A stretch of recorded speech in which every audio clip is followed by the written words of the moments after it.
사도신경으로 우리들의 신앙을 고백하겠습니다. 전능하사 천지를 만드신 하나님 아버지를 내가 믿사오며 그 외아들 우리 주 예수 그리스도를 믿사오니 이는 성령으로 잉태하사 동정녀 마리아에게 나시고 본디오 빌라도에게 고난을 받으사 십자가에 못 박혀 죽으시고 장사한 지 사흘 만에 죽은 자 가운데서 다시 살아나시며 하늘에 오르사 전능하신 하나님 우편에 앉아 계시다가 저리로서 산자와 죽은 자를 심판하러 오시리라. 성령을 믿사오며 거룩한 공회와 성도가 서로 교통하는 것과 죄를 사하여 주시는 것과 몸이 다시 사는 것과 영원히 사는 것을 믿사옵나이다. 아멘.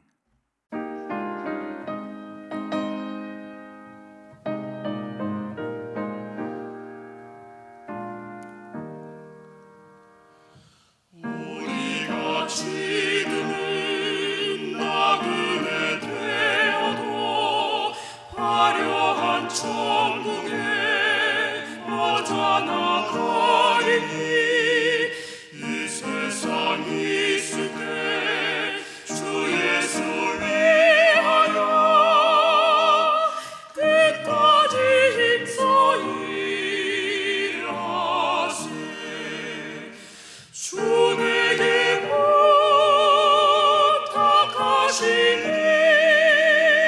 천사도 뭐하겠네. 화목케 하라신 구주의 말씀을 온 세상 널리 전하세. 주 예수 말씀이 온 세상 만민을 흉악한 죄에서 떠나라 하시니 이 말씀 듣고서 새 생명 얻으라. 이 기쁜 소식 전하세. 주 내게 부탁하시니 천사도 뭐하겠네. 화목케 하신 구주의 말씀을 온 세상 널리 전하세.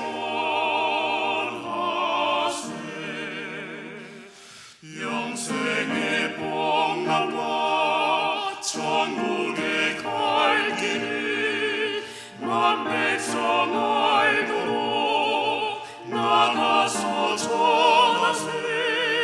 주 예수 말씀이 이 복음 전하라.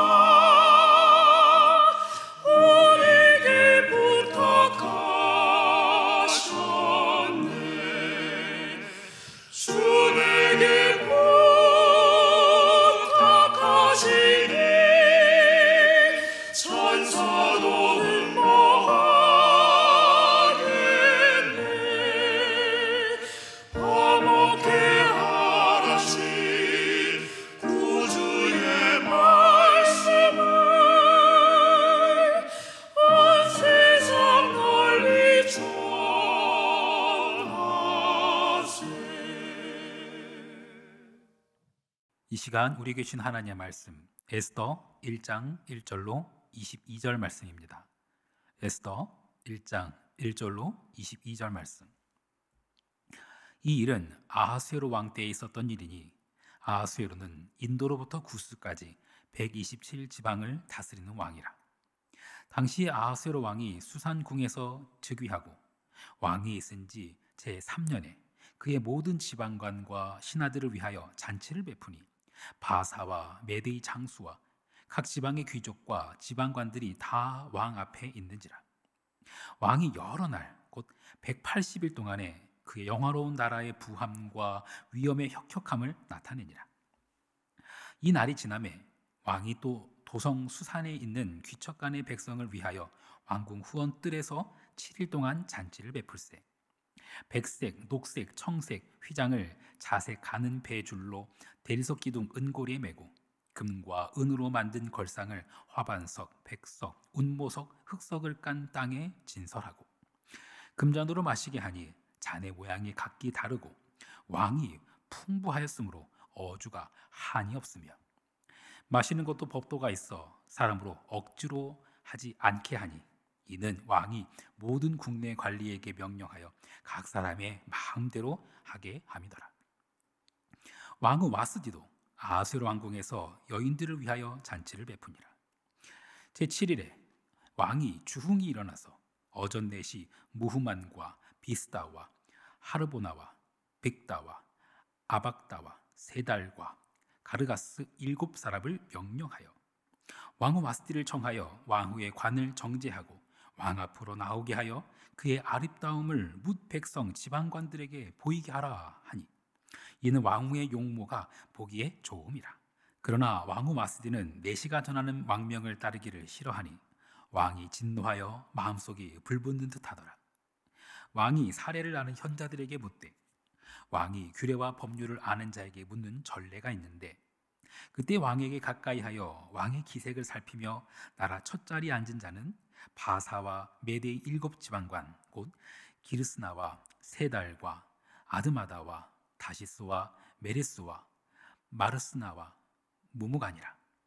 왕후 와스디가 내시가 전하는 아수에로 왕의 명령을 따르지 아니하니 규례대로 하면 어떻게 처지할까? 무무간이 왕과 지방관 앞에서 대답하여 이르되 왕후 와스디가 왕에게만 잘못했을 뿐 아니라 아수에로 왕의 각 지방의 관리들과 뭇 백성에게도 잘못하였나이다. 아수에로 왕이 명령하여 왕후 와스디를 청하여도 오지 아니하였다 하는 왕후의 행위의 소문이 모든 여인들에게 전파되면 그들도 그들의 남편을 멸시할 것인즉 오늘이라도 바사와 메대의 귀부인들이 왕후의 행위를 듣고 왕의 모든 지방관들에게 그렇게 말하리니 멸시와 분노가 많이 일어나리이다. 왕이 만일 좋게 여기실진대 와스디가 다시는 왕 앞에 오지 못하게 하는 조서를 내리되 바사와 메대의 법률에 기록하여 변개함이 없게 하고 그 왕후의 자리를 그보다 나은 사람에게 주소서. 왕의 조서가 이 광대한 전국에 반포되면 귀천을 막론하고 모든 여인들이 그들의 남편을 존경하리이다 하니라. 왕과 지방관들이 그 말을 옳게 여긴지라 왕이 무무간의 말대로 행하여 각 지방 각 백성의 문자와 언어로 모든 지방에 조서를 내려 이르기를 남편이 자기의 집을 주관하게 하고 자기 민족의 언어로 말하게 하라 하였더라. 아멘. 잠시 기도하겠습니다. 우리가 지금은 나그네 되어도 화려한 천국에 머자나 가리니 이 세상에 있을 때 주 예수 위하여 끝까지 힘써 일하세. 그렇습니다. 주님, 우리가 지금 사는 곳이 나의 영원한 집이 아님을 고백합니다. 우리는 나그네 인생이며 본향 아버지의 집을 향해 가는 자들입니다. 하나님 나라를 향해 가지만 이 세상 있을 때에도 하나님의 나라를 누리고 이 세상에 하나님의 나라를 이루어내는 삶 살게 하옵소서. 선하신 예수 그리스도의 이름으로 기도합니다. 아멘. 오늘부터 묵상하게 될 말씀은 에스더서입니다. 에스더. 성경 66권 중에서 여성의 이름으로 기록된 책이 몇 권 없는데 그 중에 한 책이지요. 에스더. 에스더서에는 몇 특징이 있습니다. 에스더서에는 여호와, 하나님 이런 표현이 단 한 번도 등장하지 않습니다. 심지어 성전, 제사 이런 기록도 전혀 없습니다. 그래서 아니 이런 책을 성경으로 보아야 하느냐 이런 논란이 끊이지 않던 책이기도 합니다. 그럼에도 불구하고 이방의 포로로 끌려간 그 유다 백성이 전멸당하기 직전에 하나님께서 구원해 주신 이 놀라운 섭리와 그 은총 그것을 가장 잘 기록하고 있는 책이 에스더이기도 합니다. 일단 이 책이 기록된 시점을 이해하는 게 중요합니다. 이스라엘 백성들이 바벨론의 포로로 끌려갔어요. 바벨론의 포로로 끌려갔는데 그 무시무시했던 바벨론이 패망합니다. 페르시아에 의해서 바벨론이 역사에서 완전히 사라졌습니다. 바벨론에 비해서 페르시아는 어마어마하게 큰 강대국이었습니다. 제국이었습니다. 페르시아는 포로로 잡아온 식민지 백성들을 본국으로 돌아가게 해주는 정책을 썼습니다. 그 덕분에 이스라엘 백성들도 돌아갈 수 있게 되었습니다. 에스더서는 그 이후에 기록된 책입니다. 1차 포로 귀환이 있었고 심지어 예루살렘의 성전도 완성된 후 시점입니다.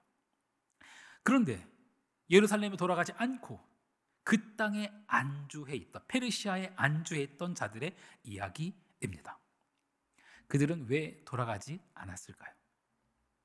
가장 큰 이유는 예루살렘은 폐허가 되어 있었고 페르시아 제국은 너무나도 견고했기 때문입니다. 고향으로 돌아가서 고생하고 싶지 않았을 겁니다. 하나님의 이름을 부르지도 않고 성전도 없고 제사도 없는 곳이지만 이곳을 떠나고 싶지 않았습니다. 이런 자들을 보고 계신 하나님의 마음은 어떠셨을까요? 그게 에스더서를 읽는 아주 중요한 관점 중에 하나입니다. 에스더가 얼마나 위대한 인물인지, 하만이라는 작자가 얼마나 교활했고 또 모르드게가 얼마나 지혜를 짜냈는지, 그런 그것보다 이게 훨씬 중요합니다. 하나님의 마음이 어땠을지. 성전도 없고 제사도 없고 백성들은 하나님의 이름을 부르지도 않지만 하나님은 그들을 포기하실 수 없었습니다. 자식이 부모를 밀쳐내도 부모는 그 자식을 포기할 수 없듯이 하나님은 그 백성들을 포기하실 수 없었습니다.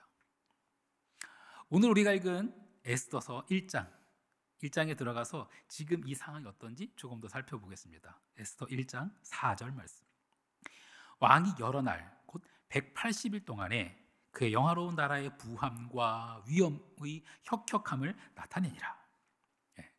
180일 동안 잔치를 했다고 합니다. 180일, 6개월이죠. 반년입니다. 엄청난 잔치였어요. 이걸 이해하기 위해서 이전에 무슨 일이 있었고 앞으로 무슨 일이 일어날지 살짝 설명을 드리겠습니다. 이 잔치가 있기로부터 딱 7년 전에 그 유명한 마라톤 전투가 있었습니다. 세계 역사에서 아주 유명한 전투이죠. 그리스와 페르시아가 전투했는데 페르시아가 패합니다.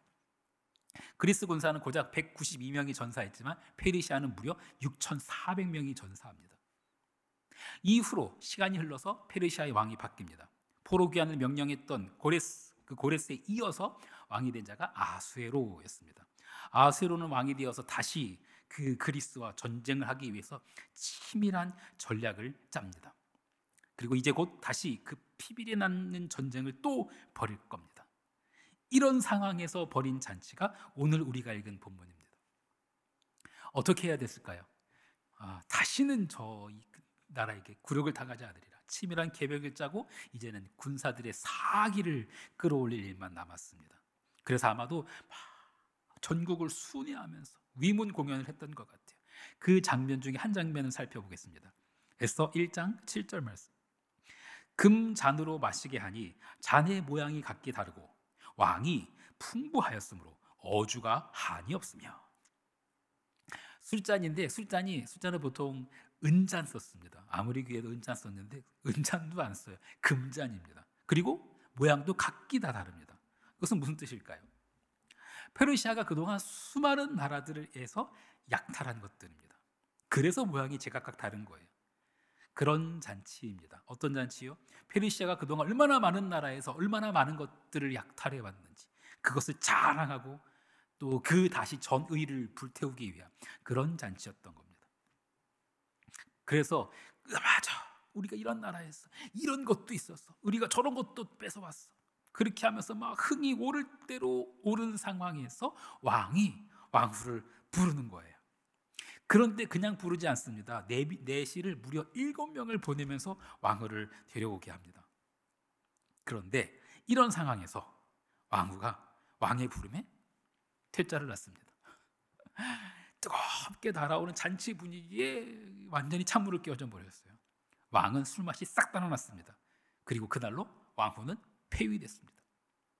심지어 이 날 때문에 전국에 조서를 내립니다. 그 내용이 이랬습니다. 오늘 1장의 마지막 절입니다.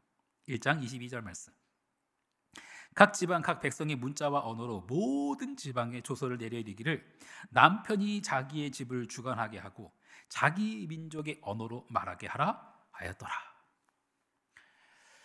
네, 이걸 가지고 전국에 조서를 내렸습니다. 이렇게 하고 3년 후에 벌인 전쟁이 살라미스 해전입니다. 그런데 페르시아는 그 전쟁에서도 패합니다. 그 살라미스 해전에서 패한 후 그 다음 해에 정말 이제는 왕이 진짜 독이 오를 대로 오른 그 상황에서 새로 왕후를 맞이했던 게 에스더입니다. 분위기가 어땠을까요? 페르시아라는 나라에서는 아내가 남편한테 조금이라도 함부로 했다가는 난리가 나는 그런 상황이었을 겁니다. 성전, 제사 이런 거 꿈도 못 꾸고 여호와 이름을 부르는 거 상상도 못했던 그런 상황일 겁니다. 그냥 예루살렘으로 돌아가면 그곳에서는 이렇게 살지 않아도 되는데, 그곳에서는 제사 마음대로 드릴 수 있고, 그곳에서는 그 예루살렘에서는 성전에서 예배할 수 있는데, 그래도 거기 가지 않고 페르시아에 남아있는 자들, 이런 백성들을 보면서 마치 숨어서 지켜보시는 것 같은 하나님. 네, 그래서 오늘 설교의 제목이 숨어 계신 하나님입니다. 하나님이 보이질 않아요. 내가 아무리 이렇게 살아도 하나님 아무 말씀 안 하시는 것 같아요. 하나님 없는 것 같아요. 우리를 떠나신 것 같고 느껴지지도 않고 이제는 하나님 필요하지도 않아요. 하나님의 이름 부르는 것조차 어색하게 되어져 버렸어요. 하지만 하나님은 여전히 거기 계십니다. 숨어 계신 것 같지만 하나님은 온 땅에 충만하시며, 그리고 피비린내가 나는 그 한복판에도 하나님은 계십니다. 사랑하는 성도 여러분, 여러분은 지금 어디 계십니까? 진흙탕 싸움 같은 그런 한복판에 계신 것 같습니까? 하나님은 거기도 계십니다. 그것을 인정한다라는 것이 아니라 거기에서 함께 아파하시고 거기에서 함께 슬퍼하십니다. 하나님은 계시지 않은 곳이 없습니다. 내가 하나님을 잊었을 뿐입니다. 사랑하는 성도 여러분, 하나님을 찾으십시오. 숨어 계신 것 같지만 늘 거기 계신 하나님께서 은총을 베푸실 줄 믿습니다. 주기도문 하시겠습니다. 하늘에 계신 우리 아버지여, 이름이 거룩히 여김을 받으시오며 나라가 임하시오며 뜻이 하늘에서 이루어진 것 같이 땅에서도 이루어지이다.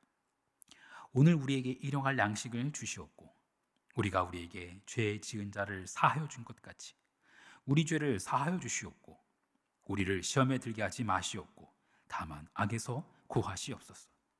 나라와 권세와 영광이 아버지께 영원히 있사옵나이다. 아멘.